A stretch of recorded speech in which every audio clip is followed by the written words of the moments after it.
RT media centre, দেশ ও ইসলামের কথা বলে। হঠাৎ করে জজ কোর্ট থেকে আবার সুপ্রিম কোর্টের বাতিল হওয়া জামিন, জজ কোর্ট থেকে সব মামলা এক লগে জামিন। এখন এই কাগজ সবগুলো, এই প্রথম সবগুলো জামিনের কাগজ কোর্টেও কোর্ট থেকে জেল গেটে চলে গেছে। এখন আমাকে বন্দি অবস্থা থেকে মুক্তির সময় আমাকে একজন ডেপুটি জেলারের পরে জেলখানার প্রধান থাকে হলো জেল সুপার, এরপরে হলো জেলার, এরপরে হলো ডেপুটি জেলার। সে আমারে বলতেছে, হুজুর আপনার ব্যাগ চেক গুছায়া ফেলেন, আপনি চলে যেতে হবে।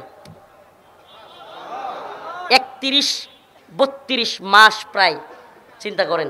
এখন আমি পুটলা গুছাইছি, ব্যাগটা গুছাইছি, গেটে চলে আসছি। গেটটা মনে করেন প্রায় 1 কিলো, মানে আমরা যেখানে থাকি কাশিমপুরের মধ্যে বা পুরা বাংলাদেশের মধ্যে সবচাইতে বড় জেলগুলোর একটা হলো কাশিমপুর 2 নাম্বার কারাগার। কাশিমপুরে অনেকে মনে করে জেল একটা না, কিন্তু 4টা জেল একসাথে। এর মধ্যে আমি ছিলাম 2 নাম্বার সেক্টরে। তো এত বড় জেলের এক পাশে ছিলাম, ওখান থেকে পুটলা সহ এতদিন 32 মাস থাকছি, কাপড় সুপড় এটা সেটা কম তো আর নেওয়া হয়, যেগুলো মোটামুটি আনা দরকার ব্যাগ গুছাইয়া নিয়ে আসছি গেইটে। ওমা, এইখানে আসার পর বলতেছে, কয় হুজুর 60টা গোয়েন্দা সংস্থার ক্লিয়ারেন্স লাগবো আপনার বাইরেতে। কি কইবেন? 60টা গোয়েন্দা সংস্থার ক্লিয়ারেন্স, মানে আদালতের জামিনে কাম হইতো না। من يهده الله فلا مضل له ومن يضلل فلا هادي له ونشهد أن لا إله إلا الله وحده لا شريك له أما بعد فقد قال الله تبارك وتعالى في كلامه المجيد وفرقانه الحميد. أعوذ بالله من الشيطان الرجيم. بسم الله الرحمن الرحيم. يا أيها الذين آمنوا استعينوا بالصبر والصلاة إن الله مع الصابرين. ولا تقولوا لمن يقتل في سبيل الله أموات بل أحياء ولكن لا تشعرون. ولنبلونكم بشيء من الخوف والجوع ونقص من الأموال والأنفس والثمرات وبشر الصابرين الذين إذا أصابتهم مصيبة قالوا إنا لله وإنا إليه راجعون. صدق الله مولانا العظيم وصدق رسوله النبي الكريم ونحن على ذلك من الشاهدين والشاكرين والحمد لله رب العالمين. شكرا لك شريف قري اللهم صل على محمد وعلى آل محمد كما صليت على إبراهيم وعلى آل إبراهيم إنك حميد مجيد. اللهم بارك على محمد وعلى آل محمد كما باركت على إبراهيم وعلى آل إبراهيم إنك حميد مجيد. খর্দলক্ষন্দিয়া, সালতা, ফরিদপুর।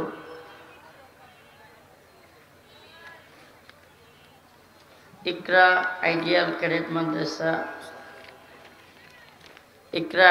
ক্যাডেট মাদ্রাসা ও দারুস সুন্নাহ মহিলা মাদ্রাসার উদ্যোগে আয়োজিত আজকের এই তাফসিরুল কোরআন মাহফিলের সম্মানিত উলামায়ে কেরাম, মুরব্বিয়ান আযম, প্রিয় যুবক ভাইরা, স্নেহের ছোট ভাইরা, পর্দানিশীন শ্রদ্ধেয় মা বোনেরা, আল্লাহ রাব্বুল আলামিনের দরবারে লাখো কোটি শুকরিয়া যে মহান রব্বুল আলামিন আপনাকে আমাকে এত সুন্দর পরিবেশে কোরআন সুন্নাহ থেকে কিছু কথা বলবার এবং শুনবার তৌফিক দান করেছেন। সেজন্য অন্তরস্থল থেকে কালিমাতুশ শুকর আদায় করে বলি আলহামদুলিল্লাহ। আরো জোরে আওয়াজ করে বলি আলহামদুলিল্লাহ। প্রিয় উপস্থিতি, দীর্ঘ কয়েকশো কিলোমিটার পাড়ি দিয়ে আপনাদের কাছে আসছি। এখনো পর্যন্ত খাবার দাবার করা হয় নাই। আয়সা দীর্ঘক্ষণ বসে রইলাম, মাদ্রাসাটার ফায়দা হোক সেজন্য বসেছিলাম। যাই হোক, আপনাদের কিছু কথাও শুনলাম, এলাকায় কিছু সমস্যা সেগুলোও জানতে পারলাম। আসলে ঝামেলা সব এলাকাতেই আছে, বিশেষ করে আপনারা যেহেতু বৃহত্তর ফরিদপুরের মানুষ, সাবেক ফরিদপুরওয়ালারাই তো সব আলেমরা কষ্ট দিয়েছে। মানে সাবেক ফরিদপুরের মানুষই তো এরা, তো এরা কষ্ট দিছে আলেমদেরকে। আল্লাহ পাকও বলছেন, ফালা তাহসাবান্নাল্লাহা গাফিলান আম্মা ইয়ামালুজ জালিমুন, জালেমরা যেন আল্লাহকে গাফিল না মনে করে, আল্লাহ বেখেয়াল, খবর নাই, নাউজুবিল্লাহ, এরকম মনে না করে জুলুমের ক্ষেত্রে। ইন্নামা ইউআখিরুহুম লিয়াউমিন তাশখাসু ফীহিল আবসার, আল্লাহ নির্দিষ্ট একটা সময় দেন। আল্লাহ পাক জালেমদেরকে একটা কি দেন? সময় দেন, ছাড় দেন, কিন্তু ছাইরা দেন না। মুহতিঈনা মুকনিঈ রুউসিহিম লা ইয়ারতাদ্দু ইলাইহিম তারফুহুম ওয়া আফিদাতুহুম হাওয়া, এরা যখন আল্লাহ পাক ধরেন, সুবহানাল্লাহ, আল্লাহ বলেন মুহতিঈনা মুকনিঈ রুউসিহিম, এদের মাথাগুলো উপরের দিকে তাকায়া থাকে আর নিচের দিকে তাকানোর পরিস্থিতি থাকে না জালেমদের। মানে জালেমরা পরিণতি এমন হয় যে নিচের দিকে তাকাবে সেটারও সময় নেই। লা ইয়ারতাদ্দু ইলাইহিম তারফুহুম, এভাবে দাফড়াইতে থাকে, কাঁপতে থাকে, আর ওয়াফিদাতুহুম হাওয়া, যেন জীবন বেরিয়ে যাবে, হা হা এমন করতে থাকে, আর নিচে তাকানোর মতো এদের সুযোগ থাকে না। সুবহানাল্লাহ, আল্লাহ জালেমদেরকে এত ভয়ঙ্কর ভাবে পাকড়াও করে। সুবহানাল্লাহ, সুবহানাল্লাহি ওয়া বিহামদিহি। আল্লাহ পাক আমাদেরকে সব দেখাইছেন। এই অল্প বয়সে কল্পনাও করি নাই হাসিনার এইভাবে পলায়নের দৃশ্য দেখতে পারবো। অনেকে কল্পনা করছেন? সত্যি কইেন, এখনো আপনি হুজুরে যে কথা কইলো অবাক হয়ে গেলাম। এখনো চেয়ারম্যানরা বিশ্বাসই করে না। আমি এই এলাকায় ঢুকে শুনলাম অনেক আওয়ামী লীগ নেতারা নাকি এখনো কয় যে হাসিনা মেয়ের বাড়িতে 1 মাসের জন্য বেড়াইতে গেছে। কই গেছে? এই বেড়ানি যেন শেষ বেড়ানি হয়, এর লাশটাও যেন আর দেশে নাই। দরকার নেই আমার লাশের, কি কর ইচ্ছা করলে কিনো হইয়া থাকলে। তো যাই হোক, আল্লাহ পাক এদেরকে হেদায়েত দান করুক, নাইলে ধ্বংস করে দিক। ইয়া আইয়ুহাল্লাযীনা আমানুস্তাঈনু বিস-সাবরি ওয়াস-সালাহ ইন্নাল্লাহা মা'আস-সাবিরিন ওয়া লা তাকুলু লিমান ইউক্তালু ফী সাবিলিল্লাহি আমওয়াত বাল আহইয়া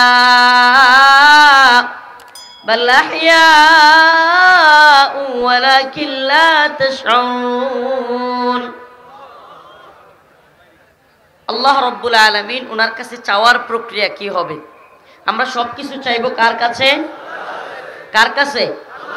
চাওয়ার প্রক্রিয়া কি হবে, ধরন কি হবে, পদ্ধতি কি হবে, সেটাও আল্লাহ বলে দিচ্ছেন। সুবহানাল্লাহ, আল্লাহ পাক উনি পরীক্ষা করবেন এটাও জানায় দিচ্ছেন। পরীক্ষার হলে হঠাৎ করে এক ছাত্র ঢুকছে, কয় যে তোর পরীক্ষা। এই ছাত্র জানেও না কোন সাবজেক্টে পরীক্ষা, কি পরীক্ষা। বলেন তো ওর শরীর গরম হয়ে যাবে কিনা, গামতে থাকবে কিনা? কারণ সে তো জানেই না তার কি পরীক্ষা। অতএব যদি আগে থেকে জানতো যে অমুক তারিখে ওইটাই আমার এই পরীক্ষা, তাইলে সে কি প্রস্তুতি নিতে পারতো কি পারতো না? সুবহানাল্লাহ, আল্লাহ পাক এইজন্য বিভিন্ন আয়াতের মধ্যে বলছেন, ওয়ালা নাবলুওয়ান্নাকুম বিশাইইম মিনাল খাউফ ওয়াল জু' ওয়া নাকসিম মিনাল আমওয়ালি ওয়াল আনফুসি ওয়াত তামারাত ওয়া বাশশিরিস সাবিরিন। আমি অবশ্যই ওয়ালা নাবলুওয়ান্নাকুম, লামে তাকিদ নুনে তাকিদ, যে অবশ্যই আমি তোমাদেরকে পরীক্ষা করবই। বিশাইইম মিনাল খাউফ, ভয় দ্বারা, ওয়াল জু' ওয়া নাকসিম মিনাল আমওয়াল, ক্ষুধা দ্বারা, তোমাদের জীবনের নিরাপত্তাহীনতা দ্বারা, মানে যে কোনো মুহূর্তে তোমাদের জীবন চলে যাবে। আমরা যখন আপনার হাসিনা গভর্নমেন্টের সময় ছিলাম, ওয়াজ করতাম, মাহফিলে গাড়ি দিয়া যাওয়ার সময় খালি চিন্তা হইতো কয় কিলো পরে পুলিশ ফিরিয়ে দিবে। মাথায় কি থাকতো যে কয়েক কিলো যাওয়ার পরে পুলিশ ফিরাইয়া দিবে। সমস্যাটা হইলো তাইলে কি আমরা ডরাইতাম না, আমরা আল্লাহরই ডরাইতাম, অন্য কেউ না। কিন্তু সমস্যাটা হইলো আমি যখন বেরোইছি, আমি আমার কথা বলি, শাইখুল হাদিস ইবনে শাইখুল হাদিস আল্লামা মামুনুল হক হাফিজাহুল্লাহ তখন ভিতরে, মুফতি মাহমুদ হাসান গুনবী হাফিজাহুল্লাহ তখন ভিতরে, মুফতি ফখরুল ইসলাম সাহেব ভিতরে, মুফতি আমির হামজা সাহেব ভিতরে, তারপরে আমার উস্তাদ মুফতি মনির হোসেন কাসেমি দামাত বারকাতুহুম ভিতরে। যেই জন্য আমি ঠিক মতো উল্টাপাল্টাটা করতে পারিনি। মানে এটা অনেকে বুঝবেন না এটা কি কইছি, মানে ওই টাইপের আচরণ যেটা মূলত আমাদের অন্তরে লালন করি, পরোয়াহীন, ওটা করতে পারি নাই। মাইকটাই না নিচে চুপ করে দুরূদ শরীফ করে বয়ে রয়েছি। কিন্তু আচরণটা একবার হইত কইলেই পুলিশরা সাইজ করে দিত জনগণ। এমনকি অনেকে কিন্তু আপনারা ক্যামেরায় পরিপূর্ণ বিষয়টা দেখেন নাই, ক্যামেরায় দেখছেন যে হুজুরের খালি মাইক নিয়ে গেছে, আমার এলাকার লোক এরা তো শুনতেছে, এরা তো সব জানি। পরবর্তীতে যেটা হয়েছে পুলিশ পালায় যাইতে বাধ্য হয়েছে, 2-4টারে বাস দিয়ে মানুষ বাড়িও দিচ্ছে। কিন্তু এগুলো ভিডিওতে দেখানো হয় নাই, কিন্তু পরিস্থিতি খুব ভয়াবহ ছিল। তো যাই হোক, আমরা কেন সহ্য করেছিলাম এই জন্য যাতে করে অন্যান্য আলেমরা যারা এখনো বন্দী এরা যেন মুক্তিটা পায়, এটা ছিল আমাদের মনের অবস্থান। যাই হোক, তো বলতেছি পরীক্ষা হবে। পরীক্ষা কি? সুবহানাল্লাহ।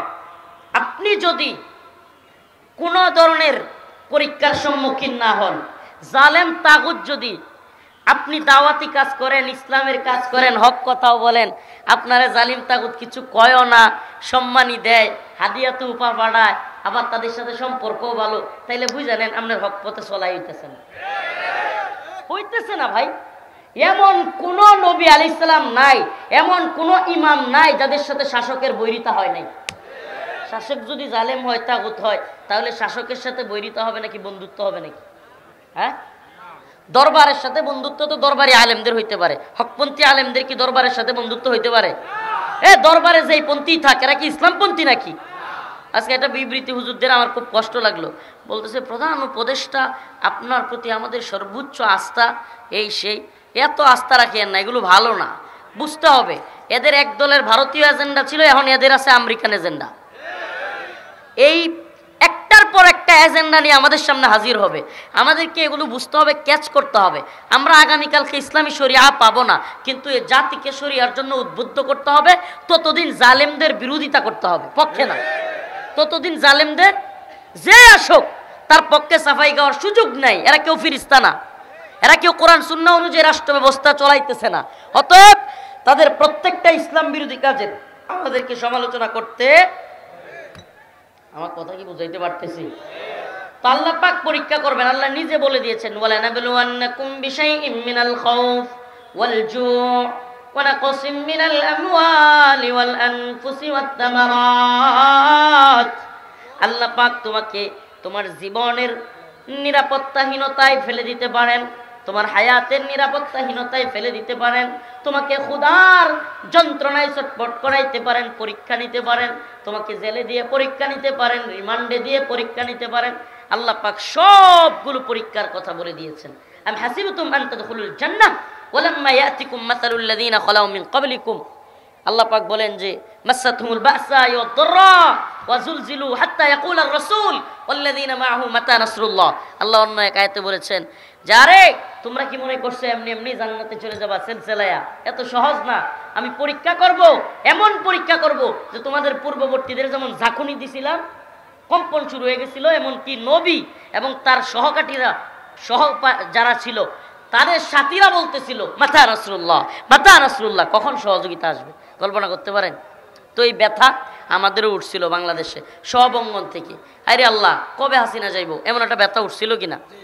হ্যাঁ, সারা দেশে সব মানুষের এই ব্যথা উঠছিল দেখে আল্লাহ বাঁচাইছে।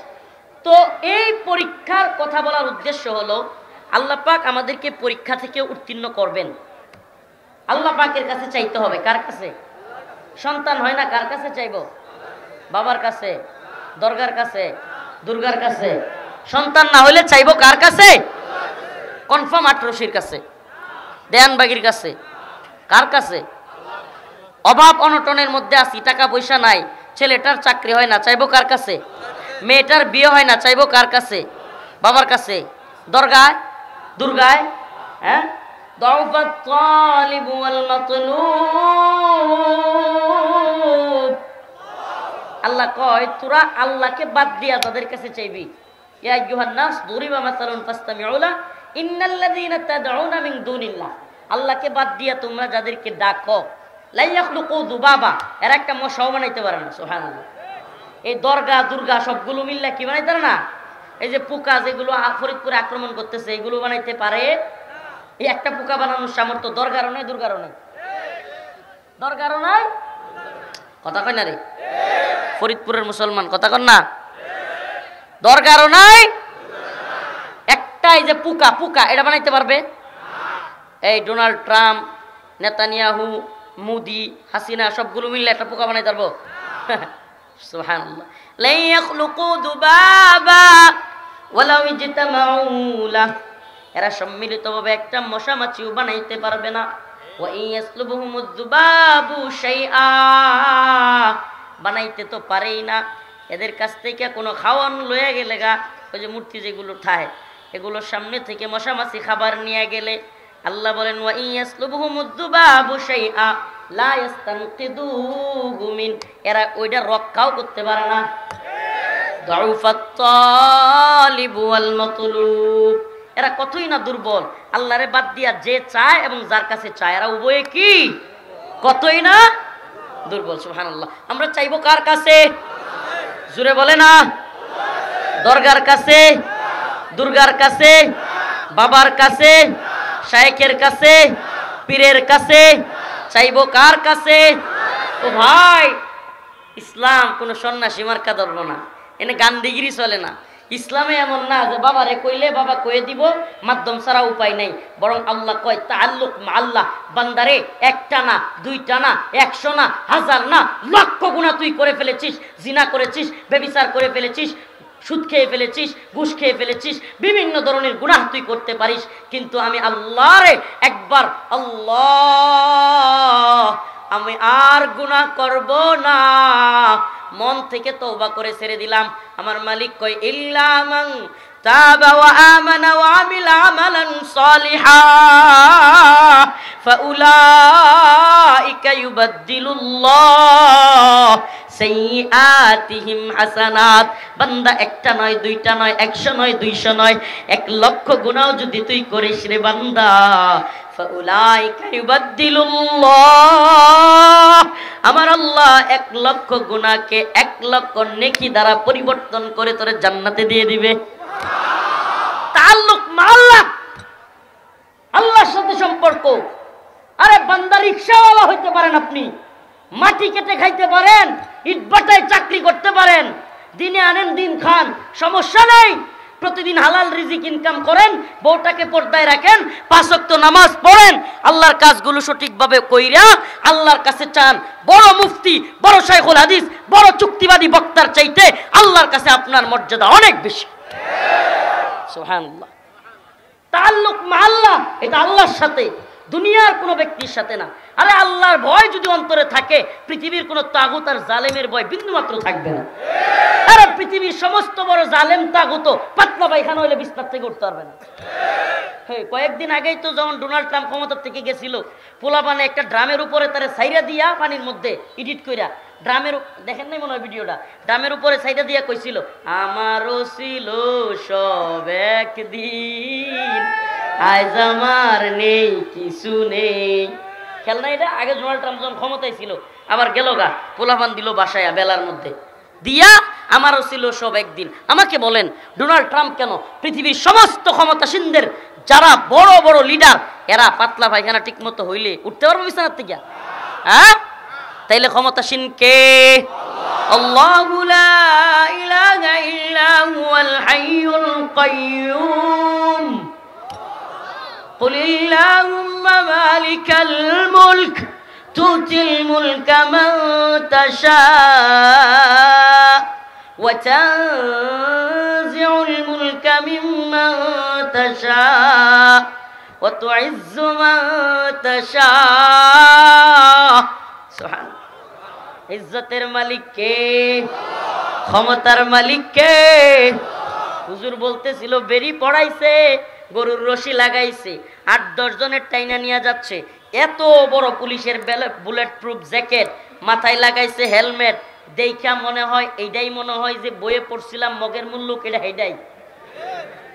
আপনারা খেয়াল করছিলেন কিনা? এই অবস্থায় আমি একটু হাসছিলাম, এটা কইতে পারেন? ভিডিওতে হাসছিলাম। কি লেগে জানেন? আমার মনে মনে মনে হইতেছিল ওই যে বই কলমে খাতায় পড়ছিলাম যে মগের মুল্লুক, এটাই হেই মগের মুল্লুক। নাইলে একটা লোক যারে বেরি পড়াইছোস আরে আবার রশি লাগান লাগে, কিংবা যারে রশি লাগাইছোস এরে বেরি লাগান লাগে, আবার এগেরে হেলমেট, বুলেট প্রুফ জ্যাকেট। হুজুর কইতেছিল না আল্লাহ বেশি দিন লাগে নাই, কয়েক মাসের ব্যবধানে আল্লাহ এদেরকে রশি আর হেলমেট লাগাই দিছে। সুবহানাল্লাহ কয় না? وتعز من تشاء وتذل من تشاء بيدك الخير إنك على كل شيء قدير تبارك الذي بيده الملك وهو على كل شيء قدير سبحان الله। কার বরত্বের জয়গান? কথা কন, কার বরত্বের জয়গান হবে? শেখ মুজিবের, জিয়াউর রহমানের নাকি আল্লাহর? জয়গান গাইব তো কার? ডক্টর ইউনূসের জয়গান হবে কার? আল্লাহর জয়গান গাইব আমরা। হুয়াল আউয়াল ওয়াল আখির ওয়াল যাহির ওয়াল বাতিন সুবহানাল্লাহ। তিনি প্রথম, তিনি শেষ, তিনি গোপনে শক্তিশালী, তিনি প্রকাশ্যেও শক্তিশালী। যারা আল্লাহর জয়গান গায় এরা কাউরে ভয় পায়? মিনাল মুমিনিনা রিজালুন সাদাকু মা আহাদুল্লাহ আলাইহি ফামিনহুম মান কাদা নাহবাহু ওয়া মিনহুম মান ইয়ানতাযির ওয়া মা বাদদালু তাবদীলা। আল্লাহ বলেন আমার বান্দাদের মধ্যে একদল আমার সাথে করা ওয়াদা পূরণ করে ফেলছে। কি সেই ওয়াদা? ইন্নাল্লাহা আশতারা মিনাল মুমিনিনা আনফুসাহুম ওয়া আমওয়ালাহুম বিআন্না লাহুমুল জান্নাহ। আল্লাহর সাথে একটা বান্দার ওয়াদা হইছে। ওই যে ওই দিন আলাস্তু বিরাব্বিকুম ক্বালু বালা, যেদিন আমরা বলছিলাম, আল্লাহ বলছেন আমি কি তোমাদের রব নয়? আমরা বলছিলাম বালা, হ্যাঁ হ্যাঁ অবশ্যই। সেই দিন আল্লাহর সাথে একটা চুক্তি হয়েছিল, আমাদের ব্যবসা। কি হয়েছিল? ইন্নাল্লাহা আশতারা মিনাল মুমিনিনা আনফুসাহুম ওয়া আমওয়ালাহুম বিআন্না লাহুমুল জান্নাহ। ব্যবসায়ী কে? এক পক্ষ, আরেক পক্ষ। পণ্যটা কি? জান এবং মাল। পণ্যটা কি? বিআমওয়ালিহিম ওয়া আনফুসিহিম। জান এবং মাল। ক্রেতা কে? বিক্রেতা কারা? বিক্রেতা আমরা মুমিনরা, ক্রেতা হলেন আল্লাহ। পণ্যটা কি? জানমাল। বিনিময় কি? বিআন্না লাহুমুল জান্নাহ। সুবহানাল্লাহ। এর চাইতে বড় ব্যবসা আর কি হইতে পারে? এই ব্যবসার কথা আল্লাহ এখানে বলতেছে, মিনাল মুমিনিনা রিজালুন সাদাকু মা আহাদুল্লাহ আলাইহি ফামিনহুম মান কাদা নাহবাহু ওয়া মিনহুম মান ইয়ানতাযির ওয়া মা বাদদালু তাবদীলা। আল্লাহ বলেন আমার বান্দাদের একদল আমার সাথে ওয়াদা করছিল জানমাল দেওয়ার, এরা সব জানমাল দিয়া শহীদ হয়ে গেছে। ওয়া মিনহুম মান ইয়ানতাযির, আরেক দল আমরা অপেক্ষায় আছি শাহাদাতের। সুবহানাল্লাহ। যারা শাহাদাতের অপেক্ষায় আছে এরা মৃত্যুর ভয় দেখায় লাভ আছে? সুবহানাল্লাহ। যারা শাহাদাতের অপেক্ষায় আছে এরা মৃত্যুর ভয় কিসের? মৃত্যু তো রবের সাথে সাক্ষাতের একটা মাধ্যম রে বেটা। মৃত্যু কি? কথা কয় না? কে হয় মৃত্যু? মৃত্যু কাকে বলে? মৃত্যু তো আমার আপনার রবের সাথে তাআল্লুক মাআল্লাহ সাক্ষাতের একটা মাধ্যম। সুবহানাল্লাহ। যে মরতে পারে নাই মালিকের সাথে দিদার হবে না। মুমিন মৃত্যুকে ভয় করবে না, মুমিন আল্লাহকে ভয় করবে। কথা বলে না? কাকে ভয় করবে? মুমিন মৃত্যুকে স্মরণ করবে। মৃত্যুর স্মরণ করে করে কাকে ভয় করবে? আল্লাহকে ভয় করবে। তো যেই কথা বলতেছিলাম, পীরের কাছে, দরগার কাছে, দুর্গার কাছে চাওয়ার দরকার নাই। আমরা সবাই চাইবো কার কাছে? কেন আল্লাহর কাছে চাইবো? সব দিতে পারেন কে? আরো জোরে কয়, সব দিতে পারেন কে? সন্তান দিতে পারেন কে? ব্যবসায় বরকত দিতে পারেন কে? চাকরি দিতে পারেন কে? মেয়ের বিয়ের ব্যবস্থা করতে পারেন কে? আল্লাহু আকবার। সব পারেন কে? আরে দুনিয়ার কারো কাছে হাত পাতলে ছোট হওয়া লাগে, ছোট। দুনিয়ার কারো কাছে চাইলে ছোট হওয়া লাগে, খুঁটা খাওয়া লাগে। খুঁটা না দিলেও নিজের কাছে কেমন জানি ওই লোকটার সামনে গেলে কেমন লাগে। সুবহানাল্লাহ। ছোট হওয়া লাগে। দুনিয়ার মানুষ দেখে যে অমুকে তোরে হেল্প করছে, এগুলো মাঝে মাঝে ওই লোক খুঁটা না দিলেও আরেকজনে কি করে। সুবহানাল্লাহ। অথচ মালিকের কাছে চাইলে সম্মান আরো বাইরে যায়, বাইরে যায়। মালিকের কাছে চাইলে কি হয়? একটা কারগুজারি হুজুর যেহেতু বলছে, হুজুর কিন্তু আমি কথাগুলো নোট করছি, অনেকগুলো কথার মধ্যে এটাও বলছে যে এত কিছু হয়েছে আপনার একটু বলিয়েন। একটা ছোট্ট কারগুজারি শোনাই। আমাকে যখন ম্যাজিস্ট্রেট কোর্ট থেকে জামিন দিছে, আবার জামিনটা বাতিল হয়ে গেছে ঠাস করে। জজ কোর্ট থেকে জামিন নিছি, আবার জামিন বাতিল হয়ে গেছে গা। হাইকোর্ট থেকে জামিন নিছি, এটাও আবার স্টে হয়ে গেছে গা। স্টে মানে হইলো এটাও স্থগিত। ওই দিন আমার আম্মা বেহুশ হয়ে গেছে। এমন অবস্থা, বেচারিকে 2-3 ঘন্টা পানি দিয়া সুস্থ করতে হয়েছে। 2-3 ঘন্টা। আমার ভাই, আমার মা, সবাই যারা ছিল এরা বলছে, আমি ভিতর থেকে শুনছি। এই অবস্থা শোনার পরে বলেন একটা সন্তানের হালত কি হয়? কয়েক বছর কারাগারে থাকার পর যখন শুনে মা তার জন্য, আমার আম্মা সুস্থ, আমি আমার আম্মাকে রেখে আসছি, চোখের নিচে গর্ত হয়ে গেছে কানতে কানতে, এমনকি এক চোখে কম দেখে, চশমা পরে এখন, এমন অবস্থায় গেছে কাঁদতে কাঁদতে।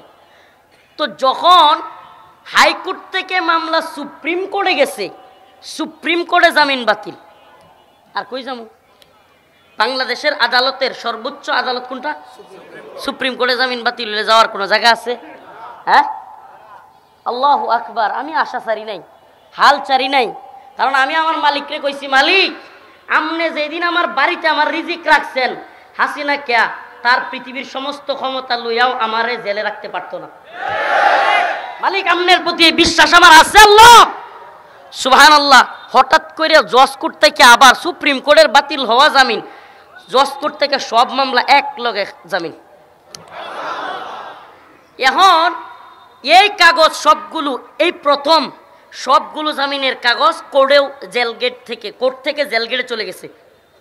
এখন আমাকে বন্দি অবস্থা থেকে মুক্তির সময় আমাকে একজন ডেপুটি জেলারের পরে, জেলখানার প্রধান তাকে হলো জেল সুপার, এরপরে হলো জেলার, এরপরে হলো ডেপুটি জেলার। সে আমারে বলতেছে, হুজুর আপনার ব্যাগ চেক গুছায়া ফেলেন, আপনি চলে যেতে হবে। 31-32 মাস প্রায়, চিন্তা করেন। এখন আমি পুটলা গুছাইছি, ব্যাগটা গুছাইছি, গেটে চলে আসছি। গেটটা মনে করেন প্রায় 1 কিলো, মানে আমরা যেখানে থাকি কাশিমপুরের মধ্যে বা পুরা বাংলাদেশের মধ্যে সবচাইতে বড় জেলগুলোর একটা হলো কাশিমপুর 2 নাম্বার কারাগার। কাশিমপুরে অনেকে মনে করে জেল একটা না, কিন্তু 4টা জেল একসাথে। এর মধ্যে আমি ছিলাম 2 নাম্বার সেক্টরে। তো এত বড় জেলের এক পাশে ছিলাম, ওখান থেকে পুটলা সহ এতদিন 32 মাস থাকছি, কাপড় সুপড় এটা সেটা কম তো আর নেওয়া হয়, যেগুলো মোটামুটি আনা দরকার ব্যাগ গুছাইয়া নিয়ে আসছি গেইটে। ওমা এইখানে আসার পর বলতেছে, কয় হুজুর 7টা গোয়েন্দা সংস্থার ক্লিয়ারেন্স লাগবো আপনার বাইরেতে। কি কইবেন? 7টা গোয়েন্দা সংস্থার ক্লিয়ারেন্স, মানে আদালতের জামিনে কাম হইতো না, কাগজেও কাজ হবে না। কি লাগবে? 7টা গোয়েন্দা সংস্থা। এটা নাকি পরে শুনলাম বিশেষ বিশেষ আসামিদেরকে জামিনের পরেও এই আসামি বাইরে গিয়ে কি করবে তার সাথে কথা বলে, তারপরে তারে মুসলেখা এটা সেটা কত কিছু কইরা পরে কি করে বাহির করে। তো এখন আমি জিজ্ঞেস করলাম ডেপুটি জেলারকে, আচ্ছা আমার যে কাপড় সুপড় সহ নিয়ে আসলেন।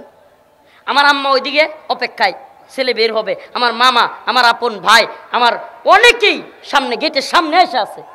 এখন যদি ক্লিয়ারেন্স না আসে, কয় হুজুর আমার কিচ্ছু করার নাই, আপনারা আবার ভিতরে পাঠাই দিতে হবে। কল্পনা করতে পারেন? আবার ভিতরে পাঠাই দিতে হবে। আমি দেখি আমার মাথায়, এখন এটা বুঝাইতে পারবো না আপনারা, যতই ওয়াজ করি যতই বুঝাই ওই সিচুয়েশনটা। কেন? কারণ একটাই পেরেশানি, যেই মা জজ কোর্ট থেকে হাইকোর্ট থেকে জামিন বাতিল হওয়ার পরে বেহুশ হয়েছে, 2-3 ঘন্টা পানি দিয়ে হুশ করতে হয়েছে, এই বেচারি আজকে যদি খালি শুনে যে গেট থেকে আইনে ফিরে হয়ে গেছে গা, স্টক করবো। আমি এত পেরেশান, মাগরিবের নামাজের সময় হয়ে গেছে। কারণ আমি নিজেও জানি, আমি তো ভিতরে আছি দীর্ঘদিন যাবৎ, আমি নিজেও জানি অনেককে এমন হয়েছে। আপনাদের মুফতি আজাদ শাহ হুজুর আমার সাথে ছিল, ওই যে মুন্সিগঞ্জে একটা মাদ্রাসায় পড়ায়, আপনার ইজরাউন নাহুর যে মুফতি আজাদ সাহেব হুজুর, হুজুরকে এইভাবে জামিন সব হইয়া সব খেতা কাপড় লইয়া গেট থেকে ফিরিয়ে দিছে, ওরা 6 মাস পরে আবার জামিন হয়েছে। এমন অনেকে আছে 2 বছর আর জামিন হয় না, আরেকটা মামলা আর 2-1টা মামলা দিয়ে আবার ভিতরে দিয়ে দেয় গেট থেকে। কি জুলুম, কি অত্যাচার, কি নির্যাতন, কি শাসন ছিল। এখন আমি মনে মনে চরম পেরেশান হয়ে গেছি। আল্লাহ, আপনি ছাড়া তো আমাদের কেউ নাই, সব দরজা তো বন্ধ হয়ে যাইতেছে, কোনো দরজাই তো জায়গা নাই। আল্লাহ, আপনি একটু ব্যবস্থা করেন। হঠাৎ করে আজানের শব্দ আসছে, মাগরিবের নামাজের সময় এসে আমি গেছি। আমি বললাম, একজন কারারক্ষী রে ভাই, এনে নামাজের ব্যবস্থা আছে গেটে, মেন গেটে? কয় হা হুজুর আছে। নামাজের মশলাই বৈশা, সিচুয়েশনটা বুঝাইতে পারবো না, আমি আল্লাহর ওলি মানুষ না, আমি গুনাহগার মানুষ, আল্লাহ মানে মাফ করুক। কিন্তু আমি ওই হালতটা একবারে কোট করতেছি, একটুও বাড়ায় না ভাই। গেছি, নামাজটা পইরা হাত তুলছি, আয় মালিক, আপনি ছাড়া কেউ নাই, আপনি আমার আম্মার অবস্থা জানেন। আল্লাহ, সব দরজাগুলো বন্ধ হয়ে গেছে, মালিক আপনি ছাড়া আমাদের কেউ নাই, আজকে যদি ফিরাইয়া দেয় মালিক, জানি না আমার আম্মার কি হবে। আল্লাহ, চোখের পানি দিয়া বুক ভেসে যাচ্ছে, মানে বুক ফাটা একেবারে হেঁচকি উঠা কান্না আসতেছে। আমি বলতেছি, আল্লাহ আমি যেন সালাম ফিরাইয়া দোয়া শেষ করে শুনি আমার সব ক্লিয়ারেন্স হয়ে গেছে। আরে ভাই, সালাম ফিরাইয়া খালি ফিরছি, কারারক্ষী কয় হুজুর আপনার ক্লিয়ারেন্স শেষ, আসেন। ওয়াল্লাহি একটুও বাড়ায় বলতেছি না ভাই, এজন্য তো বলি চাইবো কার কাছে? ইয়া আইয়ুহাল্লাযীনা আমানু ইসতাঈনু বিস-সাবরি ওয়াস-সালাহ। আল্লাহ কয়, বান্দারে পৃথিবীর কারো কাছে তোর চাওয়ার দরকার নাই, তুই আমার কাছে চাইবি। মন তাইকা যদি চাইতে পারস রে বান্দা, আমি অবশ্যই তোকে দিব। ইসতাঈনু বিস-সাবরি ওয়াস-সালাহ, নামাজের মাধ্যমে, সবরের মাধ্যমে আল্লাহর কাছে চাও। সবর কয় প্রকার? সবর 3 প্রকার। সবর আনিল মাসিয়াত, সবর আনিত তাআত, সবর আনিল মুসিবাহ। এক প্রকারের সবর হলো গুনাহের কথা মনে উঠে, মেয়ে দেখছেন খায়সাত আসে, মেয়ের সাথে বিভিন্ন ধরনের কুকর্মে লিপ্ত হতে ইচ্ছে হয়, বিভিন্ন সুদ খাইতে, ঘুষ খাইতে ইচ্ছা হয়, বিভিন্ন খারাপ কাজে জড়াইতে ইচ্ছা হচ্ছে, এক্ষেত্রে অনিচ্ছা সত্ত্বেও আল্লাহর ভয়ে সবর করা, গুনাহটা না করা, এটাকে বলে সবর আনিল মাসিয়াত, গুনাহের ক্ষেত্রে সবর। দ্বিতীয় নাম্বার সবর, সবর আনিত তাআ, কোরআন সুন্নাহ যা বলছে, নামাজ পড়তে মন চায় না কিন্তু নামাজ পড়েন।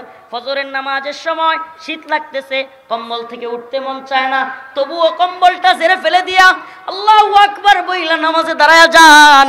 এটা হলো আল্লাহর প্রতি বান্দার ইতাআত, কোরআনের প্রতি ইতাআত। রাসূলুল্লাহ সাল্লাল্লাহু আলাইহি ওয়াসাল্লামের দাড়ি রাখা নিজের জন্য কষ্টের, বিভিন্ন সুন্নাহ পালন করা কষ্টের হওয়ার পরেও, দেখতে বুড়া লাগবে, এটা বলে ওইটা বলে, এত কিছুর পরেও আল্লাহর রাসূলের সুন্নাহ আদায় করলেন, এটা বলে রাসূলের ইতাআত। উলামায়ে কেরাম, হকপন্থী আলেমরা ময়দানে ডাক দিলেন, নিজের খায়াসাতের জন্য না, নিজের ব্যক্তি পূজার জন্য না, বরং ইসকন চট্টগ্রামে মুসলমানদের দোকানপাটে হামলা করতেছে, সেনাবাহিনীর উপর হামলা করতেছে, মুসলমানদের বাড়ি ঘরে হামলা করতেছে। এমন অবস্থায় 2024 সালের স্বাধীন কয়ে বসে থাকার সময় নাই।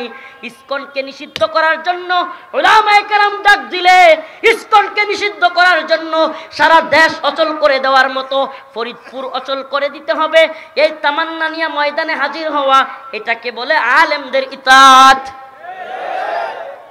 পারবো তো ইনশাআল্লাহ? এ দেশ কোরআন সুন্নাহ বাস্তবায়নের আগ পর্যন্ত পরিপূর্ণ স্বাধীন নয়, এটা মনে রাখবেন, মাথায় গেঁথে রাখেন, নাহলে বারবার কষ্ট পাবেন। মুমিন এক গর্তে 2 বার পা দেয়, মুমিন এক গর্তে 2 বার পা দেয়, কিন্তু আপনারা বারবার কষ্ট পাবেন। আমাদের কষ্ট নাই, আমরা যে কারাগারে গেছি, আলহামদুলিল্লাহ, কারাগারে গিয়ে এত সন্তুষ্ট হইছি না। আল্লাহ সবর করার তৌফিক দিছে, আল্লাহ মাফ করুক, এটা আল্লাহ দিছে, কিন্তু মনে একটা তামান্না ছিল, হক কথা কইছি, জেলে আইছি, আল্লাহ চাইলে বের করবো। কিন্তু যারা গোয়েন্দা সংস্থার লগে লিঙ্ক রাখতো, যারা বিভিন্ন টেয়া বৈশাও খাইতো, যারা বিভিন্ন সিস্টেম করে চলতো, ইনায়া বিনায়া 7-5-14 কইয়া সিস্টেমে চলতো, এরাও যখন কারাগারে গেছে, হাইরে এদের কষ্ট গো, হাইরে কষ্ট। কারণ কি, হাইরে জীবন ভরা হক কথাও কইলাম না, আবার আইলাম জেলে। এমন হয় বুঝাইতে পারি নাই। এমনও ছিল কিন্তু। তো এই জন্য আমাদের মনে কষ্ট নাই। এখনো যদি এই সরকার ইসলাম বিরোধী কোনো আইন করে, এই সরকারের বিরুদ্ধেও দাঁড়ায় যাব, বিন্দু মাত্র সময় আমরা নিব না। আমরা তো এই জন্য বলি, এই যে নতুন একটা বানাইছে কি ফারুকি, মুস্তফা সরোয়ার ফারুকি, কেউ কেউ ফেসবুকে পোস্ট করতেছে যে শেখ মুজিবের মুভি কইরা নায়ক যেটা, এটার বাড়িঘর ভাঙচুর হইল, আর নায়িকা শেখ মুজিবের বউয়ের চরিত্র অভিনয় কইরা তার জামাইরে উপদেষ্টা বানাইল। বাহ, একজন মুভি কইরা কি হইছে, বাড়িঘর ভাঙছে তার, আর একজন মুভি কইরা জামাইরে উপদেষ্টা বানায় ফেলছে। এই উপদেষ্টা, এই বর্তমানে যে নতুন উপদেষ্টা নেওয়া হয়েছে, এ হলো সমকামী প্রমোটকারী। এই লোক আমাদের সর্বজন শ্রদ্ধেয় হেফাজতে ইসলামের প্রথম আমির আল্লামা শাহ আহমদ শফি রহিমাহুল্লাহকে তেতুল হুজুর বলেছিল এই বদমাশ। সাপ্লাই শত শত মানুষকে খুন করেছিল প্রশাসন, আর সেই দিন এই ফারুকি ফেসবুকে পোস্ট করেছিল জঞ্জাল মুক্ত শাপলা। এই খুনির দূষর মুজিববাদের দালাল আজকে গিয়া উপদেষ্টা কমিটিতে বসে আছে। আমরা গতকালকে বলছি, গত 2 দিন আগে, যে আমরা উপদেষ্টা বানাইতে পারি, শহীদের রক্তের বিনিময়ে উপদেষ্টা যেমন বানাইতে পারি, ফেলতেও পারি। উপদেষ্টা বানাতে পারি, উপদেষ্টা কথা কয় না। কোথায় গেছেন নাকি? ফরিদপুর তো একটা জাগরণের এলাকা, ফরিদপুর হেফাজতের একটা শক্ত ঘাটির এলাকা। আমরা তো বলি, যদি এভাবে আপনারা চলতে থাকেন, জনগণের ম্যান্ডেটহীন, জনগণ যা চায় না, যাকে চায় না, হাসিনা যেমনি ভাবে দেশ চালাইছে জনগণের ইচ্ছার বিরুদ্ধে, জনগণের কথাই শুনে নাই, তেমনি ভাবে যদি আপনারাও ইসলাম বিদ্বেষী, সমকামী, আমেরিকান এজেন্ডা বাস্তবায়নকারী, ভারতের দালালকারী, যাকে মন চায় উপদেষ্টা কমিটিতে নেন, তবে মনে রাখবেন, আমরাও আবারও ডাক দিয়া এই উপদেষ্টা বৈষম্য দূর করার জন্য রাজপথে নেমে আসতে বিন্দু মাত্র সময় নিব না।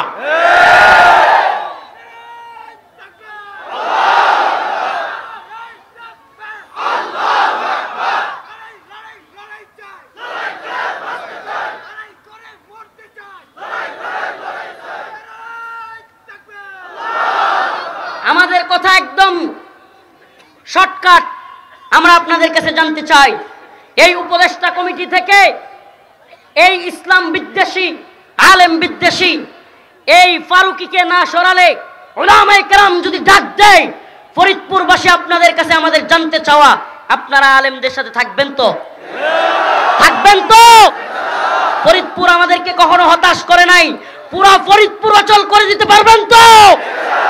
উলামায়ে কেরাম ডাক দিবে ইনশাআল্লাহ, ডাক দিবে, ডাক আসবে ইনশাআল্লাহ। কেউ না ডাক দিলে প্রয়োজনে আমরা দিব, আমরা বেঁচে থাকবো, বাহিরে থাকবো। আর ইসলাম বিদ্বেষী কাউকে একের পর এক আপনারা সমকামিতা এজেন্ডা বাস্তবায়নকারীকে নিবেন, আপনারা আলেম বিদ্বেষীকে নিবেন, আপনারা শাপলার খুনিদের সহায়তাকারীকে নিবেন, আমরা সেটা মানতে পারবো? কথা একদম ক্লিয়ার থাকবে। আমরা চাইবো কার কাছে? আল্লাহর কাছে। আল্লাহর পক্ষ থেকে আল্লাহ পাকের কথা, কাতিলুহুম ইউআযিবুহুমুল্লাহ বিআইদিকুম, আমি তোমাদেরকে, আল্লাহ পাক বলতেছেন তোমরা যুদ্ধ করো, এদের বিরুদ্ধে লেগে থাকো। ইউআযিবুহুমুল্লাহু বিআইদিকুম, আমি তোমাদের হাত দ্বারা এদেরকে শাস্তি দিব। ওয়া ইয়াশফি সুদুরা কওমিন মুমিনিন ওয়া ইউখজিহিম, আমি এদেরকে লাঞ্ছিত করব এবং তোমাদেরকে, অন্তরকে মুমিনের প্রশান্ত করব। আমরা চাইবো কার কাছে? বিপদ বালা মুসিবত মুমিনের আসবেই, বিপদ বালা মুসিবত মুমিনের আসবেই। অতএব বিপদ থেকে মুক্তির জন্য কার কাছে চাইবো? নসরুম মিনাল্লাহ ওয়া ফাতহুন করিব।